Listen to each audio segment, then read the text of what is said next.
You have found Authentic Business Adventures, the business program that brings you the struggle stories and triumphant successes of business owners across the land.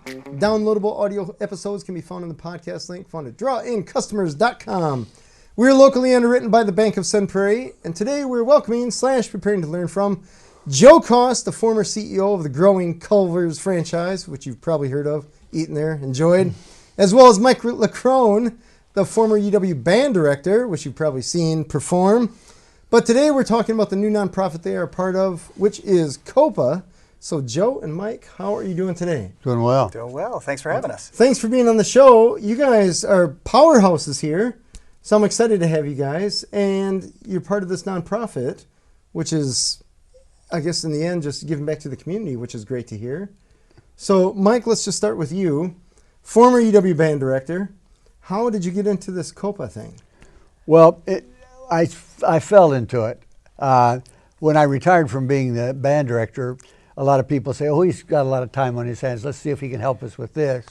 And I got an inordinate amount of calls from people who wanted to know if I could help them with personnel. They say, we've got music groups that want to play, but there's no organization. There's no place for them to play.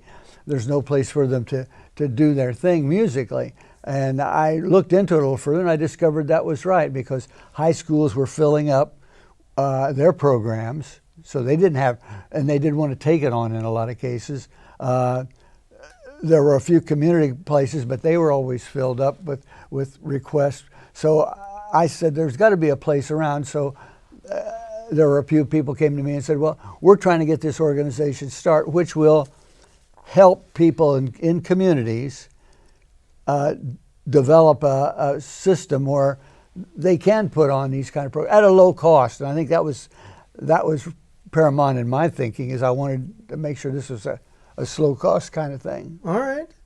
And then Joe, how did you get involved with this? Yeah, so I joined a little later than Mike, last year, in fact. And, well, like Mike, you know, after I retired, certainly folks reached out to me on different organizations and nonprofits, and got connected to COPA through a mutual acquaintance of ours that I serve on another board with. And, you know, went to a meeting and was interested in, you know, the concept, the cause, you know, really what they were trying to accomplish. And as I told the group, I have no artistic talents at all, so I can't lend that, but maybe I could provide support in other areas. So I joined last year, and it's been a fun ride since. Very cool. So let's continue on with what is COPA? Yeah, so COPA is short for Community Organizations Promoting the Arts. And, you know, we believe that affordable access to the arts is really better for our communities. And so it's our goal to provide a facility that provides access to all forms of the arts. And this is everything from musicians to the visual arts, painters and sculptors and other forms of artists. And we have a facility currently that we're operating out of today in Fitchburg. It's an old repurposed office warehouse space, and we're making good use of that. And you know, really it is our goal to, and we've got some big dreams to ultimately take that building down and build a world-class arts facility where folks can not only create art but learn the arts and perform as well. And we want to build a performance stage and that as a part of that facility as well. All right. So who or what group of people started COPA? Well, COPA was probably the brainchild of a guy who was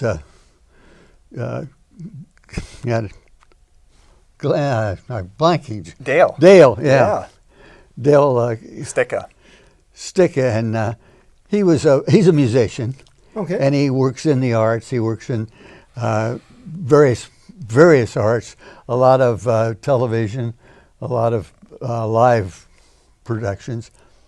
And Dale wanted to get some some help with people because he felt like he knew the business side. He felt like he knew the technical side, but he was lost for the production side, for the actual music side. So Dale's been sort of the pusher that made sure we had. It's his building that we're planning to reface, and at the end he's been very helpful in just being an idea guy. Dale's a dreamer, and he comes up with some really great ideas. Some of them need to take the time. So I think he's sort of that aspect of it. All I know is music. I don't know anything else. So I can't help with the business part of it. I can't help with anything except the fact that I can work with the musicians. And again, that's where it comes down to. We want COPA to be accessible to all musicians, not just the higher echelon ones, not just the ones that are great players already or really good players. We want that guy who's maybe played drums for a couple years and give him an opportunity to get together with a group of people and play. You have no idea how big a kick that is. Well, maybe you do. Just to be able to play with a group is just a huge kick for most people. All right. So is there a vision or mission statement or something like that with COPA for, I guess, the big overarching goal? Like, what does success look like, I suppose, for COPA as far as that goes? And again, we want to be able to provide affordable access to the arts. Gotcha. And so, you look across Dane County, and there's many great facilities, right, that provide that access to the arts. But what we've come to find out, and Mike can share more on this, that there is still a great need for space. And great need for affordable space, and we want to cater to those that are maybe underserved and can't afford some of these more pricier venues. And so we want to work in partnership with these other venues and provide access across all ages, from young to the seasoned folks as well, and that is our big goal, and to be able to provide this space again for folks to create their art, to learn their arts, to perform as well. So if I understand this correctly, you're talking painting, sculpture, music, which includes piano, drums, guitar, singing, all that jazz. There's probably other art, I don't know, poetry that I'm not even thinking of. So there's two things that come to mind from a business standpoint. Is one, that sounds like a lot of space. And two, it sounds like a lot of equipment, I imagine, for instruments and painting, palettes, paint, all that kind of stuff. And then I guess how do you make money or sustain it kind of thing, which are better problems that you guys are working on solving now. Well, from my standpoint, it's a nonprofit, so my idea wasn't necessarily to make any money. I want to provide a service. I want that service to be there when people have that need. I was in Milwaukee when this first thing to visit a school, very similar to what we're planning here, and it just blew me away that these people are doing what I think, and Joe, everybody else thinks COPA should be doing. They're providing that space, and you'll go in to the Milwaukee Arts, and you'll find people doing Native American music. You'll find them doing Latin American music. You'll find them doing jazz, hip hop. And the fun of what I saw was there was no competition. There was this idea, hey, we want to work together. Maybe I'll get an idea from you about how to make my Latin American music better because I know a little bit more about jazz. And I saw that happening, and I literally said, why can't we do this at Madison? And the answer was, there's no reason why we can't. Right. And so that's we got started that way. Now, I made the statement early on, again, that we could build this building in a year or two, and as soon as we got it built, somebody would be coming to you and say, well, we need this. Because that's what's going to happen. I mean, if you think of all the great potential arts areas were around here, start with the high schools, but then you got to go lower than that. You've got to go with the people who learn to play an instrument and don't have an outlet anymore. Mm-hmm. And I don't want that group to be ignored. Okay. And I think the older I get, the less I want them ignored. Sure, fair. Yeah, I guess we're in a studio here where, as I'm thinking about it, they have kids that do filming and create their own shows and all that kind of stuff, and that's just a single facet of art. And that's a part of... Yeah, that's another aspect that we'd like to include as well, is sort of that back of the stage training too. Mm-hmm. So how does someone become proficient at the sound and the AV piece of it? And we want to provide access to learning that aspect of the arts as well. All right. So are you talking about a performance center as well, where an audience can come? Eventually. Yeah, so part of the dream is a 400-seat auditorium with a stage and space for performances. All right. And then I imagine sound rooms or something like that for recording and all that? Actually, Dale's got a head start on it. He has a pretty good sound set up right now. And he does a lot of recordings because he is a professional. That's what he does. Okay. And so you'll find that there will be people from all over the state coming to him because he knows they're going to get a quality recording done with professional equipment. Oh, wow. And so we've got a head start on that. We've got a little bit of a head start on the building space because he's got room. COPA's already doing weekly concerts that... Are they really? They're not paid concerts. These are, again, opportunities for people to get up and show what they can do and to be proficient at it. All right. So to give you an idea of some of the things going on in the COPA facility today, I mean, one of the major programs we've got going on right now is something we call the Harmony Project, and this is a project where we're teaching music lessons and violin lessons to first grade students from One City schools.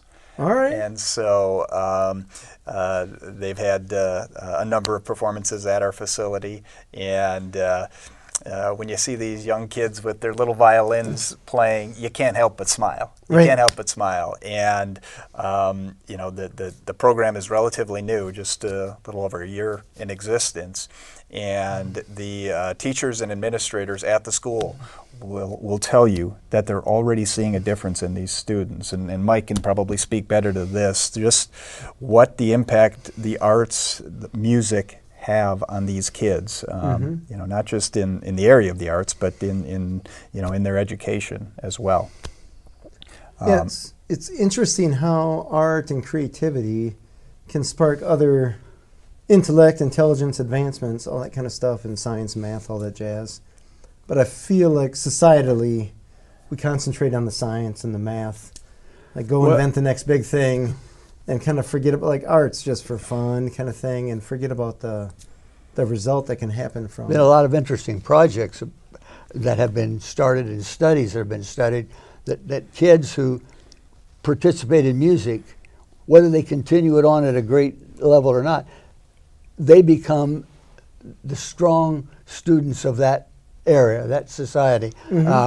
I was at a meeting with Joe not long ago, and I was testing it out. These were all honor students from all the Madison high schools.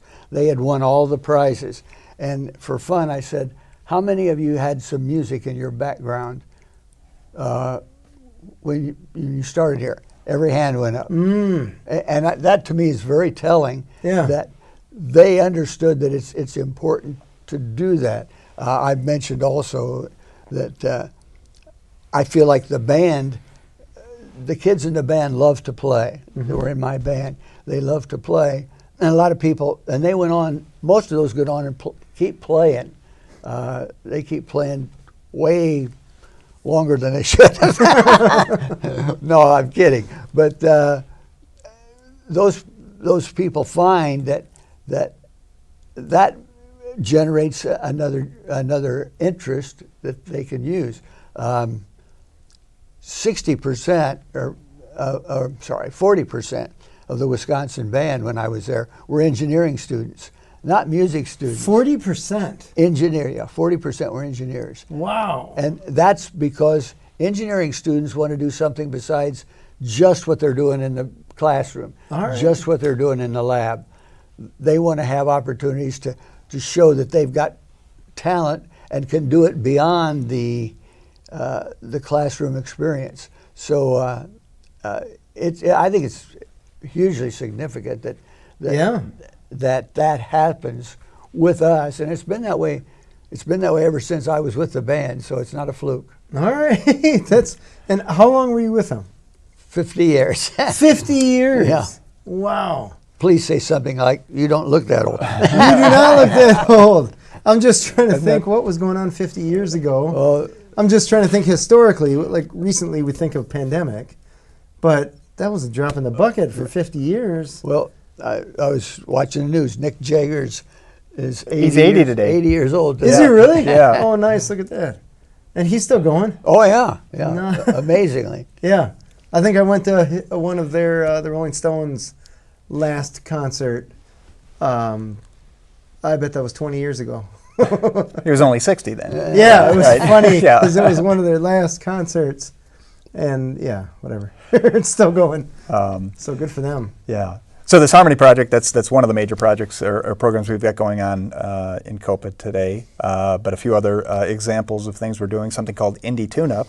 This is an opportunity for local musicians to come and perform in front of a group of invited guests.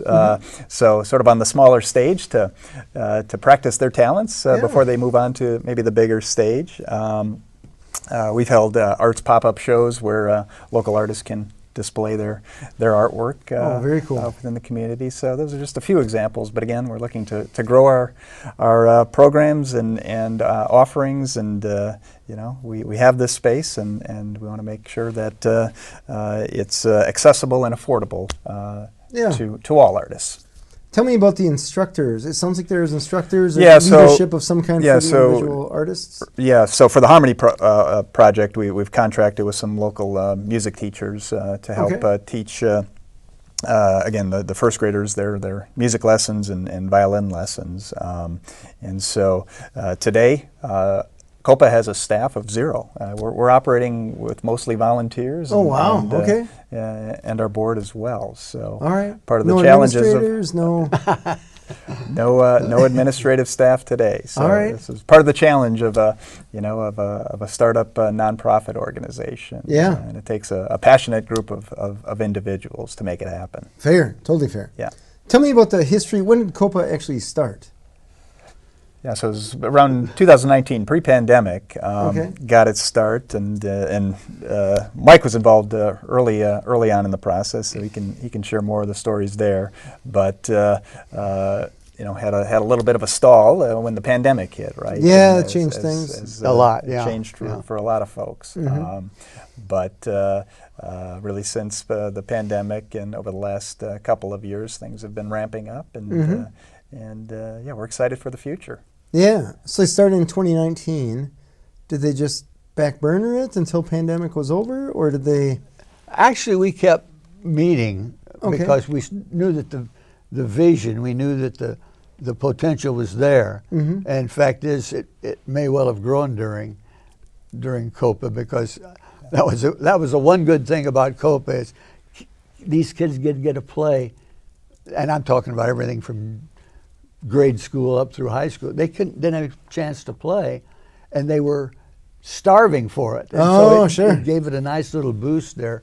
But it did take a big setback, because to balance that, we had a lot of high school kids who were ready for that next level of performance, and they got cut out. They didn't have that chance. And that's probably going to make those years a little bit weaker so far as the musicians are concerned. But I think, again, they worked hard to overcome that, so it's back on schedule, I think, for what they're doing right now. All right.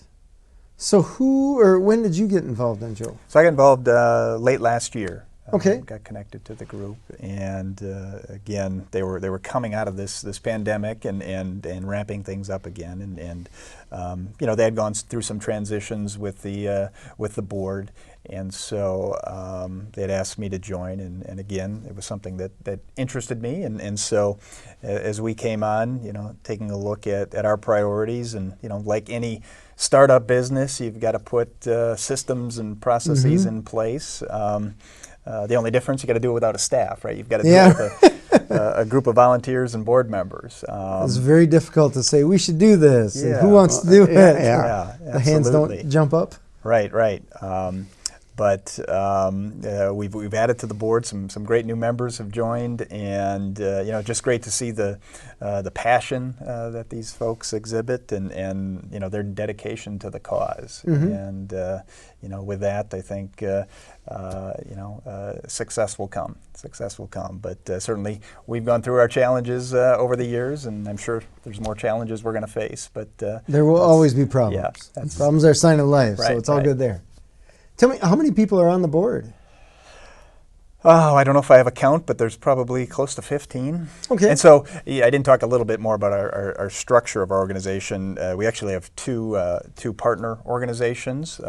COPA, which we've talked about, is the organization that operates the facility. But we also have a partner organization called Friends of COPA. And Friends of COPA was set up to help provide funding to individuals and organizations that maybe couldn't afford the facility on their own. And as a part of Friends of COPA, we have since began the Leckrone Arts Fund. Oh, wow! So Mike and his family were you know, excited to get this fund set up to help support the cause. So the intent of this fund would be to provide grants, scholarships, funding for individuals, organizations that want to utilize the COPA facility, but maybe don't have the means to do so. And so that is really our first real phase of our fundraising, is to raise funds for this Leckrone Arts Fund, so that then it is sustaining, you know, as we grow the programming in the COPA facility. All right. And Mike, maybe you could talk more about that fund. Well, so far as the fund is concerned, when I was approached with, would I lend my name to it, would I be able to help with it, I felt the answer was yes, because I want to see those people who don't have an opportunity to play, who don't get that boost, whose music is not in their lives as much as it could be, not just should be, but could be, then I felt it's something I want to see happen. I think we've all talked about it. The project is more for the underserved than the overserved, because we got great organizations here in Madison, Youth Symphony. There's just great promotions of that. But here's an area that hasn't been served, and I'm hoping that it will grow into this building. But we've got to start on doing some of the scholarships now, and that's very satisfying at this point. All right. Tell me about marketing. Because when you're talking about underserved, I imagine it's easier to reach people that are actively looking for a place to do art of any kind than it is for people that don't necessarily know that some place like this exists. So that gives you a kind of a double-edged challenge to just getting the word out that, like, hey, we're here, we can help you, we want to help you, come on over. How do you spread the word? That's where you come in. Oh, this podcast is going to launch it. Seen by millions. Right? Yeah, right? Soon to be billions, right? Yes.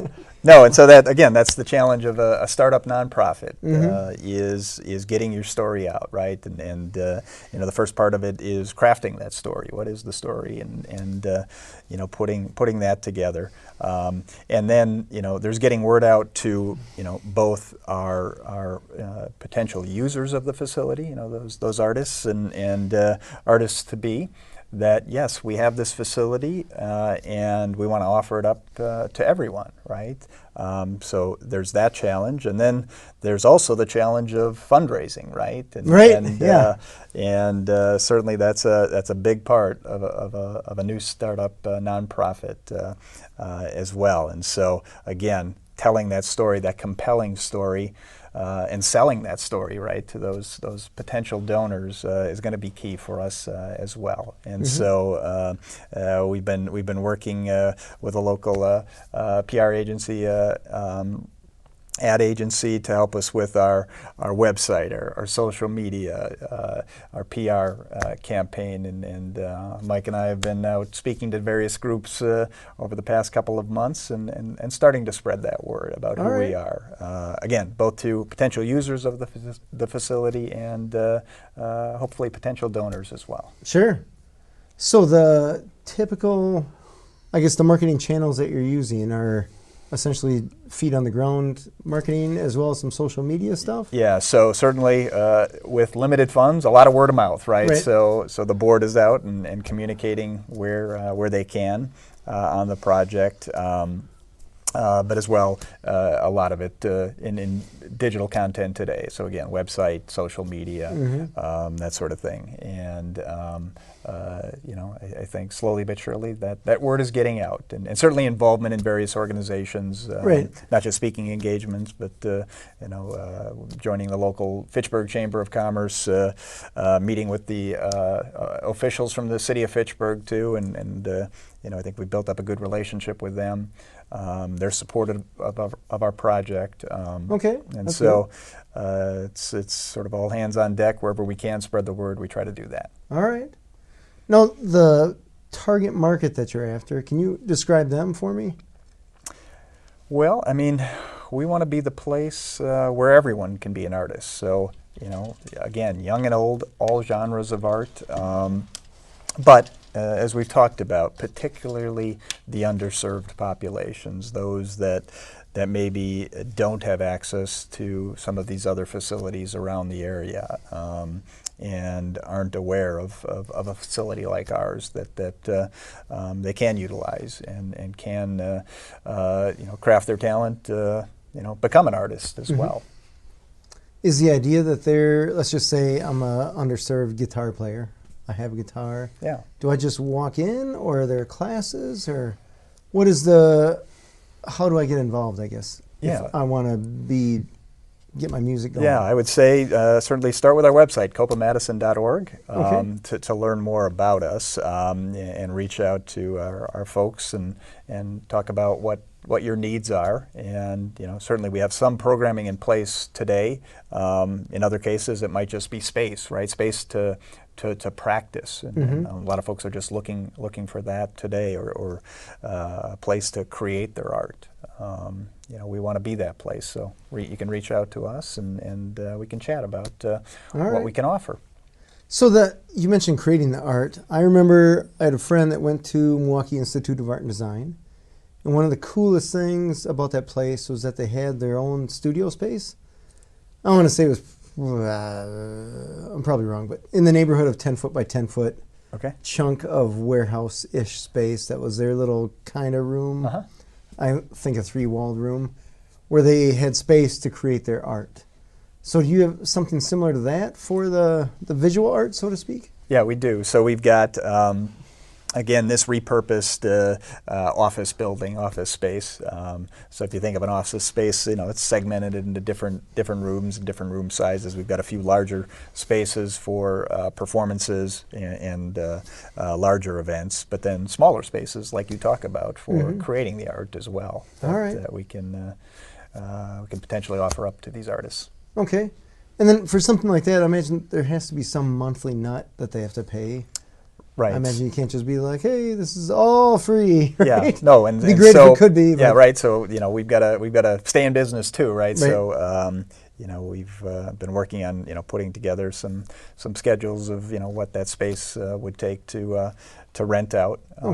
But then that's where the Friends of COPA and Leckrone Arts Fund will come in. If there's an individual, an organization that maybe can't afford that space, then the fund can help subsidize their efforts. Got it. Yeah. Is there an age that you're after, or is it kids, adults? Doesn't matter. Well, from my standpoint, the older the better. All right. But no, I really, we have kindergarten kids, Yeah. literally kindergarten. And, you know, you've heard us talk about these things that they've done in little concerts. Mm-hmm. But there's a band in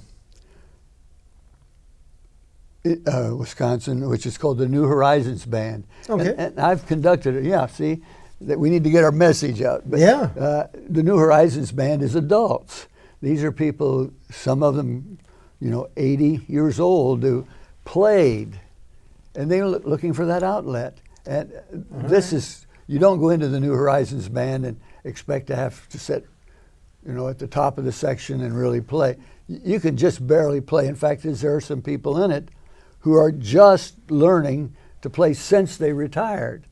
And those are the kind of things I want to see happen with this group. I want to see those people say, "Oh yeah, we can play that and have a good fun." There's I don't know if you know Jim Latimer, who works in an adult band in Madison.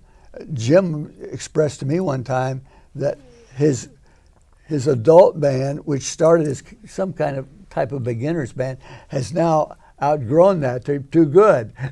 Oh, wow. They become too good as a band, so they've got to look for another level down to get those people started. And that's a great kind of story that I like to hear. Yeah.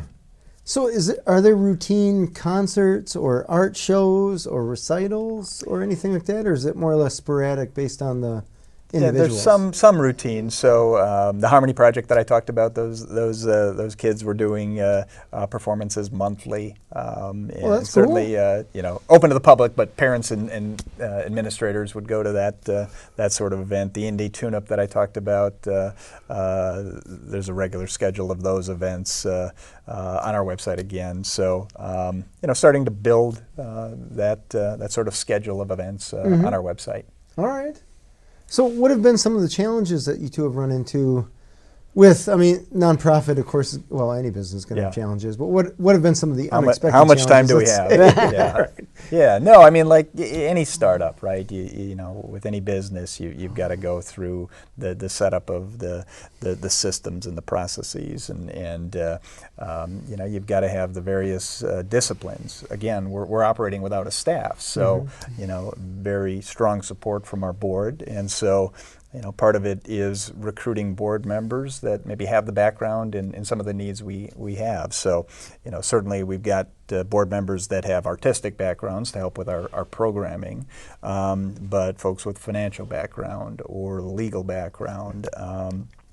We've added folks that have building design and construction background too, oh, wow. as we think about renderings for our new facilities. So, you know, building up the team, if you will, to help as we grow this organization. But yeah, you name it. I think we've faced it, and we're going to continue to face our challenges. But you know, you see the momentum building, and that's what's exciting. And yeah, maybe the most exciting thing is, again, to see these kids' faces when they're performing, and the smiles on the parents' faces. Right? Yeah. Fair.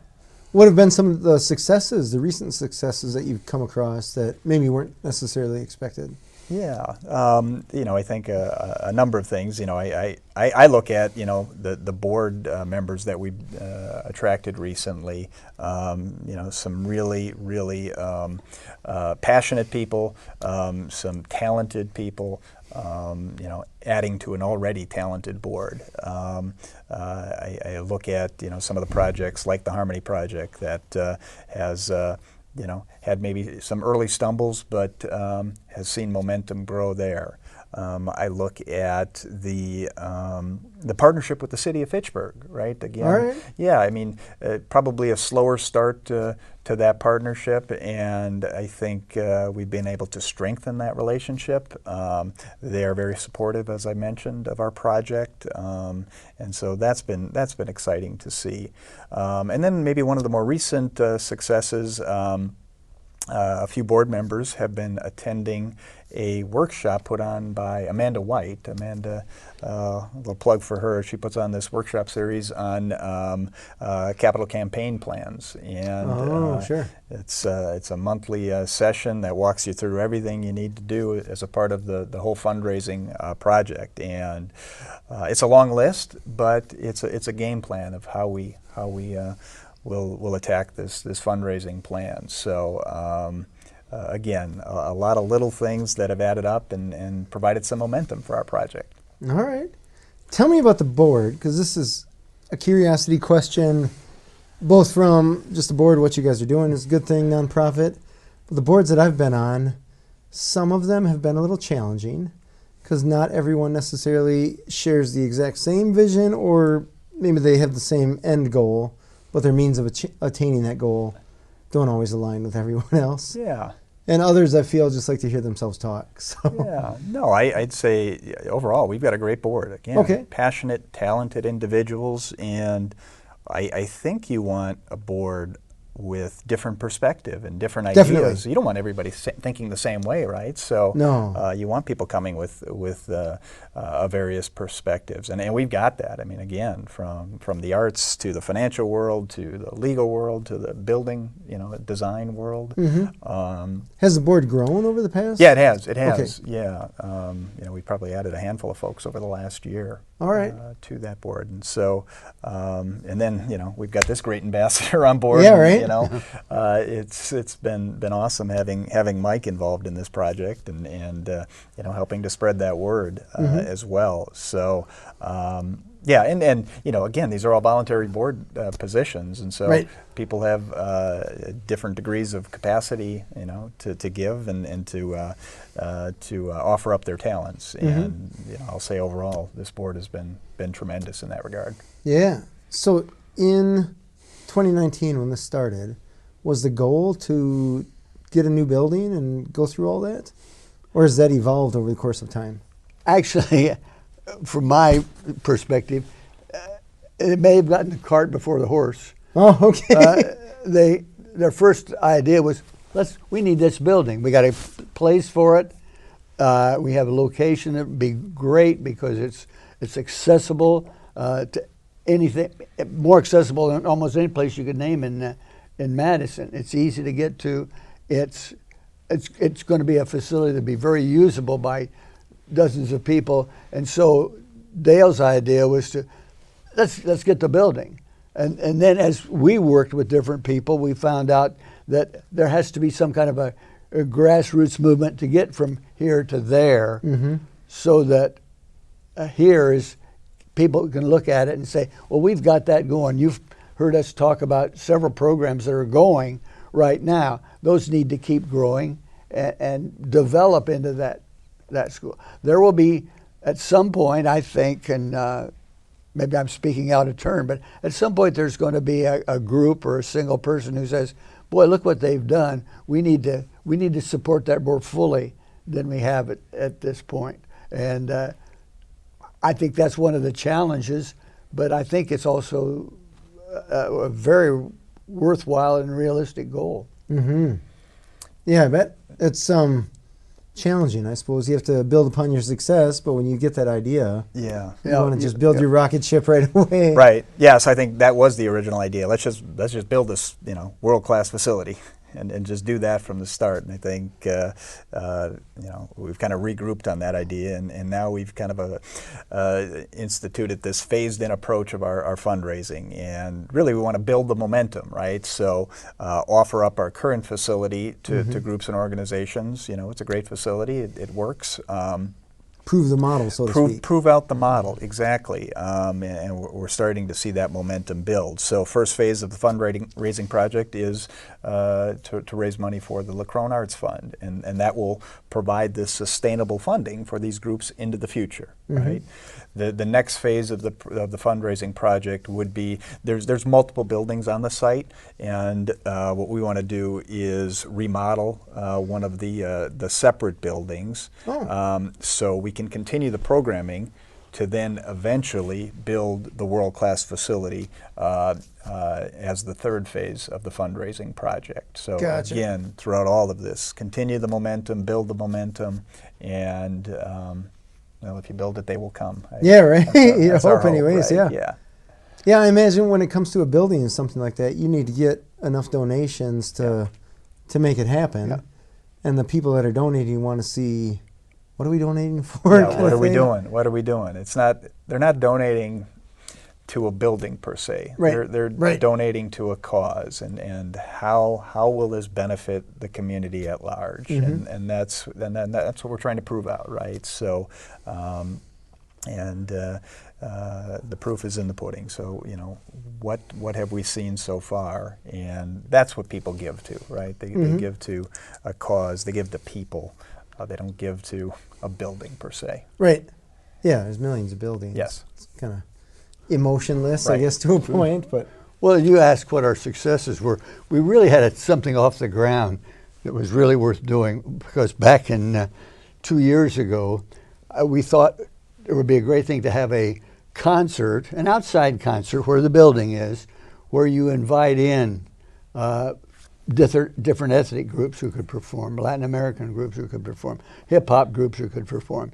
And I had the great pleasure of putting together a jazz ensemble of people who had been in my band, who went on to really great, I mean, these are people who played in Buddy Rich's band, Woody Herman's band, and they're either in Madison or within phoning distance. I come back and let's get this going. We had a great jazz concert. We had a great Latin American concert, and then we were ready to take the step. Then COVID hit. Oh. And now that momentum's got to get built back up again. reignite it. Right. So that, I mean, I got some of these jazz artists because they were interested in the project.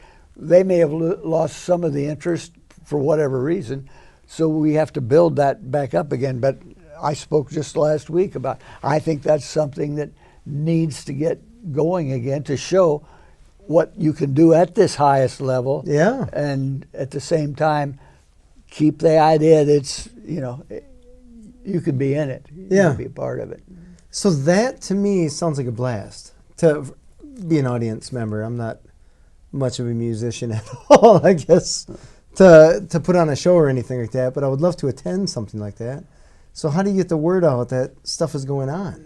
Well, that's our press agent. All right. Probably. But, you know, and it really, that's what we're starting to discover, that there's a lot of pieces that have to be put together so this works. I suppose there's the artists, there's the audience, and there's the people behind the scenes that are making it all happen. Right. And that's a lot of A moving lot of parts. pieces that have to come together. Yeah. Yes. But I imagine that's part of the challenge and That part of the is. fun, right? Yes. If it was easy, everyone would do it. Exactly. All right. Interesting. That is pretty cool. Tell me about the website. So COPAMadison.org. Okay. You can learn more about COPA and Friends of COPA, the Leckrone Arts Fund. You can give if you want, and certainly we're accepting donations for any of our causes. Again, our focus is that Leckrone Arts Fund. Mm-hmm. There is a calendar of events that we do have scheduled, a little slower in the summer versus in the school year. But Tell me why. well, the Harmony Project was one of the projects that ongoing Gotcha. during the School school kids, year. okay. Yeah, that monthly event, we recently got approved with the city of Fitchburg to expand some of the things that we can do in our building and expand the space that we can use in our building as well. So we're looking to grow that and grow some of the events that we are hosting there as well. Yeah. All right. I want to ask you guys to compare your histories with what you're doing now. So as CFO and CEO of Culver's, compared to leading this group, can you tell me what are the similarities and what are the differences? Yeah. Well, similarities, you're dealing with people, right? And people are people. And, Good or bad, and, right? No, and everybody's got different personalities and different talents, and it's about, bringing those talents together and hopefully having a different perspective. I think that's healthy for any organization, certainly. And so, again, the people part of it, I think, is similar. certainly the arts are different than Butterburgers, right? Yeah, right. And for-profit is different than non-profit. I mean, that's maybe the bigger difference. And so, although we have something to offer up to the general public, we're also here with our hands out saying, hey, do you want to give to our cause? And that's quite a bit of a difference from a for-profit enterprise. Yeah. Yeah. How about you, Mike? Compared, I mean, you essentially worked for. It's the same thing. I mean, you have the pieces that you have to put together. What one of the tricks is this piece may fit well now, but you add something to that piece and it may not work at all. So what you have to do is make sure you get the right pieces into place. I mean, I find a great similarity in what I do with a band with what I used to do, where we were playing just straight music. You wanted to have the people had the passion. We wanted those people with the passion to be in that group. If you can locate that, and it's in all these kids, the passion is there. You just have to tap it. And I think that's what I hope COPA is trying to do now, and I think that's what we've seen in the successful programs that we've had. Yeah. The thing that I mentioned this before when we've done sites, one of the things that impressed me about the people who are already involved in a COPA like the group over at Milwaukee is that they take great respect for themselves and for each other. There's a wonderful sense of respect. I walked into these classrooms, middle of Milwaukee, and you'd expect litter on the ground. You'd expect all sorts of things. Not so. You could, as I like to say, you could eat off the floors if you wanted to. I mean, they're very pristine in that way. Kids took great pride in the fact that we've got something special here. We want to maintain it and take it to a next level. Now, all the studies tell us, well, that's not really going to happen, but it did. It's happening in Milwaukee, what I saw, and there is no reason why we can't have the same thing in Madison. None at all. So is COPA based on the Milwaukee one, or only from a standpoint as we copied a lot of the things that they did. Okay. In setting up our structure, setting up the idea that this is serving all sorts of. There's nothing wrong with that. No. I mean, I always say it's better to be second than be the first one, because the first one makes all the mistakes. It's easier to follow. We'll make our own share of mistakes. Yeah, fair, totally fair. Yeah. But you can learn from, I guess. Right. Yes, absolutely. The other groups. Yes. Are there other groups like this throughout the country? Yes. Or is yeah. And I keep mentioning the Milwaukee one because I've made 2 or 3 trips over there to see it, and it is a great model. But I mean, they do things in different cities. They may call it something else, but they're trying to get that one group of people that have not been served yet. And all right. I think that may be the common goal. Gotcha. Okay. That is interesting. I like it. I love it. Tell me, are you attracting musicians or artists that that have interest but don't have, let's say, the skills currently? They want to learn them? Or are you attracting people that already have skills, they're just underutilized because they don't have access to? I would say both. Okay. I would say both, yeah. So those seasoned artists that want a place to create and perform, yes. Or those future artists that want to learn the craft as well. Okay. We want to offer up our facility to both. Gotcha. So if a kid sees Prince on YouTube or something like that and says, why not? I want to play guitar like that guy, they can come to you guys versus, I have played for a long time, but it's been a while. I don't have a place to play. My parents' basement, whatever, aren't a fan of me playing drums or whatever, or oil painting. I don't know. And the common entity in all that is the thing that you've mentioned a couple of times, the passion. Yeah. If they get that passion at whatever it is, whether it's at high or just a very moderate skill, if they have that passion, you can do something with them. You can make something happen. Yeah, I can remember, I don't know if this is exactly art, but I can remember working I had a 79 Malibu wagon, and I changed engines, all that kind of stuff in there. But I remember time didn't matter. I would get out of the garage and it had been 8 hours. I didn't eat. I barely drank. It was one of those things that you're just so involved in it. And I imagine it's the same for a good artist or even a mediocre artist, right? Whether it's learning an instrument or painting or sculpting or whatever it is they're doing, dance, whatever. That is just you get in that zone and nothing else matters because you're so intense on it. So that's pretty cool. That's impressive. So people can find you on the website. Yes. Tell me the website one more time. COPAMadison.org. All right. Yeah. And do you have any events coming up that people can check out? Again, there's a calendar on the website Okay. to see what's upcoming and maybe out into the future as well. All right. But, yeah, we just hope to grow the programming, grow the offerings, grow the fundraising Sure. as well. Yeah, it's all part of the challenge, right? Fair. Yeah. Are you still playing instruments or leading or? Well, I quit playing trumpet about 10 years ago. Okay. Because I found that I couldn't play like I thought I should. Okay.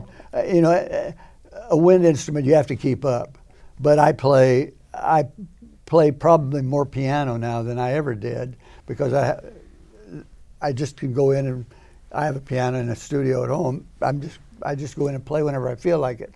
But I'm involved. My playing is learning how to play other people.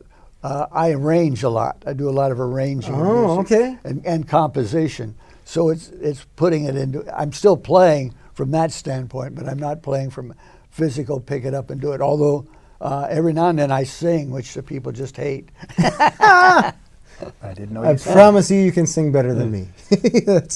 And trumpet, I'm sure. And I quit playing the cornet 40 years ago, so yeah, that ended my.